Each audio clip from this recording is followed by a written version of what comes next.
Hi friends,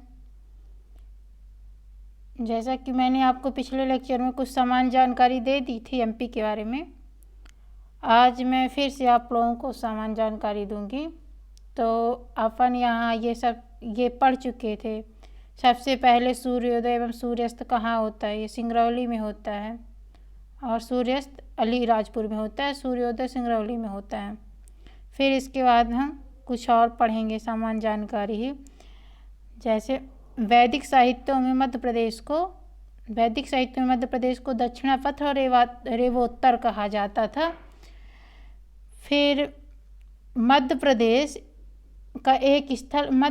एक स्थलबद्ध राज्य है, मतलब उसके चारों तरफ से स्थल है, जिसको लैंडलॉक भूमि कहते हैं या भू आवेष्टित राज्य भूमि कहते हैं।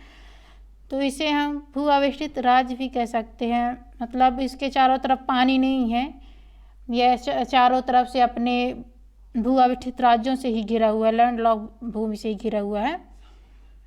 इसके बाद यह गोंडवाना की भूमि का भाग है। देश के मध्य में स्थित होने के कारण इसे मध्य प्रदेश कहा जाता है। यह भारत के देश में स्थित होने के कारण इसे मध्य प्रदेश कहा जाता है।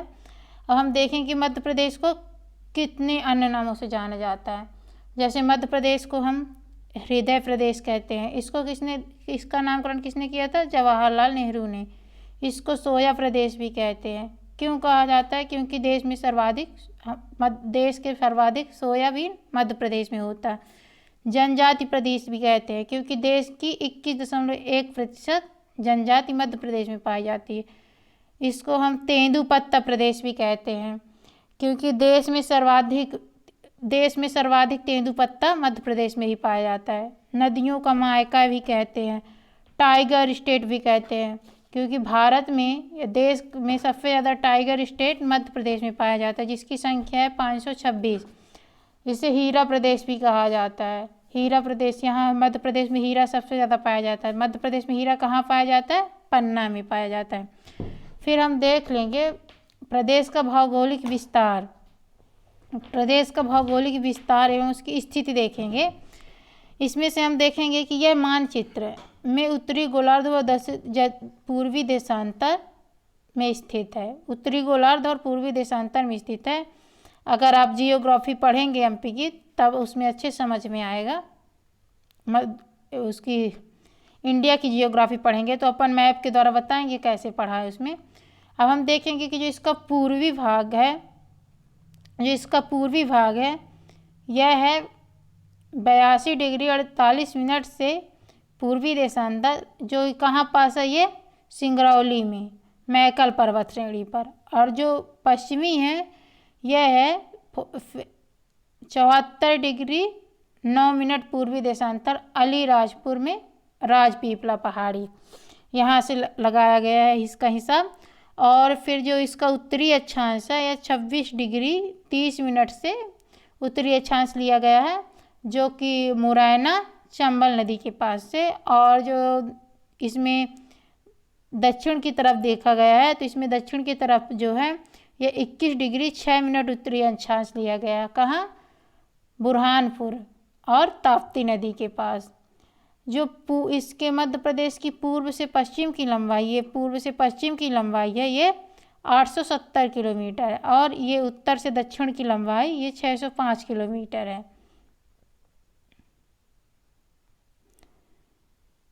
फिर हम कुछ और देखते हैं। भारत की मानक समय रेखा 82.5 डिग्री पूर्वी देशांतर, मध्य प्रदेश के एकमात्र जिले सिंगरौली, जो रीवा संभाग में है, वहाँ से निकलते हैं। इस कारण सिंगरौली में अलीराजपुर से आधा घंटा यानी 34 मिनट पहले ही सूर्यास्त होता है। मतलब जो भारत का जो मानक समय रेखा 82.5 डिग्री है, उसको हम कहाँ से, हमारे रीवा जिले के, मध्य प्रदेश के रीवा संभाग में सिंगरौली जिले से निकलता है। इसलिए जैसे सिंगरौली जिला इधर पूर्व में है तो यहाँ 34 मिनट पहले शुरू होता है। सबसे पूर्वी जिला कौन सा है? सिंगरौली। सबसे पश्चिमी जिला है हमारा अलीराजपुर। तो सबसे पूर्वी जिला है, जैसे ये मध्य प्रदेश का है। ऐसे ये मध्य प्रदेश बना हुआ। तो यहाँ हमारा जो सिंगरौली है तो ये यहाँ 42.5 डिग्री में यहाँ सबसे पहले शुरू होता है, और ये अलीराजपुर यहाँ है तो यहाँ पास सबसे बाद में अस्त होता है, जो कि 34 मिनट लग जाता है। इसके बाद 23.5 डिग्री उत्तरी अक्षांश कर्क रेखा मध्य प्रदेश के 14 जिले एवं 5 संभागों से गुजरती है। वो जिले कौन कौन से हैं? रतलाम, उज्जैन, आगरमालवा, राजगढ़, सीहोर, भोपाल, विदिशा, रायसेन, सागर, दमोह, जबलपुर, कटनी, उमरिया तथा शहडोल। इसमें से हम कैसे इसको याद करेंगे? इसके सब पहले शब्द जिसके रा, उ, आ, इसके सब पहले शब्दों को उठा लेंगे और फिर हम इसको एक ट्रिक बना के पढ़ेंगे। जैसे क्या रहेगा? ये रउआ, फिर ये है राशि, फिर इसका भंवरा, सा, फिर दम, जब, कटनी, उमरा, सा। इस तरह हम इसको याद कर लेंगे तो हमारे एक तरफ से एक लिंक से अच्छे से हमको याद हो जाएगा। फिर हम देखते हैं अखंड भारत का केंद्र बिंदु जो हमारा है वह बरसाली बैतूल का एक स्थान है बरसाली, वह हमारे अखंड भारत का केंद्र बिंदु है। और अविभाजित भारत का केंद्र बिंदु क्या है? मनोहर करौंदी, यह कटनी जिले में है। पृथ्वी का आध्यात्मिक केंद्र बिंदु मंगलनाथ मंदिर है जो उज्जैन में, यहाँ पास बोलते 90 डिग्री कोण पर सूर्य यहाँ पास ही चमकता है, उज्जैन जिले में ही।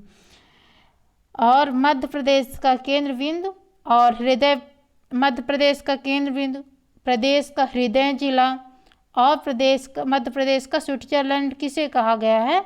सागर को। किसे कहा गया? सागर को कहा गया। अब आप लोग मुझे कमेंट में ये बताएंगे कि मध्य प्रदेश में ऐसा मतलब जो ये उत्तरी जो ये कर्क रेखा गुजरती है तो ऐसा कौन सा ऐसा कौन सा संभाग है जिसके सभी सारे जिलों से कर्क रेखा होकर गुजरती है? इसका आप आंसर हमको देंगे। फिर हम देखेंगे कुछ राज्य की अपन भूल गए थे, जैसे अपन तो हम उसके बारे में बताएंगे। जैसे राजकीय फल हमारा क्या है? आम है। इसका जो साइंटिफिक नेम है वह मैगीफेरा इंडिका है। जो राजकीय फसल है वह सोयाबीन है, जो इसका नाम है ग्लाइकन मैक्स है। और जो राजकीय नदी है यह नर्मदा नदी है। इसको मई 2017 में जीवित होने का दर्जा दिया गया, जीवित नदी होने का दर्जा दिया गया है। फिर हम मध्य प्रदेश के कुछ सीमावर्ती जिलों को देख लेंगे। जैसे उत्तर प्रदेश से, जैसे ये हमारा मध्य प्रदेश बना, ऐसे मध्य प्रदेश बनता है। तो उत्तर प्रदेश से जैसे यहाँ से ऐसे उत्तर प्रदेश से कितने ज़िले लगते हैं, फिर छत्तीसगढ़ से कितने लगते हैं, फिर महाराष्ट्र के कितने लगते हैं, गुजरात से कितने लगते हैं और राजस्थान से कितने लगते हैं। इस तरह हम देखेंगे। तो उत्तर प्रदेश से जो ज़िले लगते हैं वो हैं मुरैना, भिंड, दतिया, शिवपुरी, अशोकनगर, सागर, टीकमगढ़, निवाड़ी, छतरपुर, पन्ना, सतना, रीवा और सिंगरौली।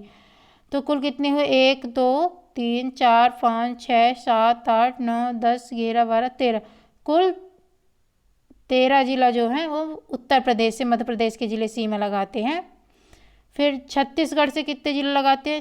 सिंगरौली, सीधी, शहडोल, अनूपपुर, डिंडोरी, मंडला और बालाघाट। तो इसमें कितने हो गए? 2 4 6 1 7। तो 7 जो ज़िले हैं वो मध्य प्रदेश के छत्तीसगढ़ से सीमा लगाते हैं। और जो महाराष्ट्र में, तो महाराष्ट्र से लगाते अलीराजपुर, बड़वानी, खरगोन, खंडवा, बुरहानपुर, बैतूल, छिंदवाड़ा, सिवनी और बालाघाट। इसमें कितने हुए? 2 4 5 6 7 8 9। महाराष्ट्र से मध्य प्रदेश के जिले लगाते सीमा 9 जिले। और गुजरात से झाबुआ, अलीराजपुर, इससे 2 जिले सीमा लगाते हैं, 2 जिले की सीमा लगती है गुजरात से। फिर राजस्थान से कितने लगाते हैं? मुरैना, शिवपुरी, गुना, राजगढ़, रतलाम, आगर मालवा, 2 बार रतलाम लिख गया, आगर मालवा, मंदसौर, नीमच, झाबुआ। तो कितने हुए? ये एक है, 1 2 3 4 5 6 7 8 9 10। जो 10 जिले हैं वो राजस्थान से अपनी सीमा लगाते हैं। जो हम अपन देख लेंगे कुछ ऐसे ज़िले हैं जो 2-2 राज्यों से सीमा लगाते, जैसे मुरैना हो गया, वह मुरैना उत्तर प्रदेश और राजस्थान से सीमा लगाता है। जो शिवपुरी है उत्तर प्रदेश और राजस्थान से सीमा लगाती है। शिवपुरी ऐसे बीच में, जब ऐसे मध्य प्रदेश का मैप बनता है तो यहाँ पास शिवपुरी है ऐसे, तो यहाँ पास शिवपुरी है, यहाँ मुरैना है। इधर उत्तर प्रदेश, यहाँ राजस्थान से सीमा लगाती है। शिवपुरी है तो यहाँ उत्तर प्रदेश, यहाँ राजस्थान से सीमा लगती है। फिर इसके बाद झाबुआ, तो झाबुआ की जो सीमा लगती है वो राजस्थान और गुजरात से लगती है।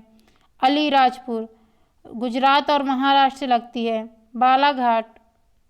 बालाघाट की सीमा महाराष्ट्र और छत्तीसगढ़ से लगती है। सिंगरौली, इसकी छत्तीसगढ़ उत्तर प्रदेश से लगती है। लेकिन आप एक बार मैप जरूर सामने रख कर देख लीजिएगा अच्छे से, तो ज़्यादा अच्छे से समझ में आएगा आप लोगों का। अब हम देखेंगे कि सर्वाधिक जो जिलों की सीमा है 13 जिले, वह तो उत्तर प्रदेश को सीमा छूते हैं, लेकिन जो सबसे लंबी सीमा मध्य प्रदेश से जो राज्य बनाता है वह राजस्थान बनाता है। लगभग 1600 किलोमीटर राजस्थान मध्य प्रदेश को स्पर्श करता है। तो आज के लिए हम सामान्य जानकारी इतनी ही है, तो हम अगले वीडियो में आपको भौगोलिक स्थिति के बारे में पढ़ाएंगे। तो आज के लिए थैंक यू। अगर आपको मेरा चैनल पढ़ाया हुआ अच्छा लग रहा हो तो आप उसे लाइक करिएगा, चैनल को सब्सक्राइब करिएगा। तो आज के लिए थैंक यू एंड गुड।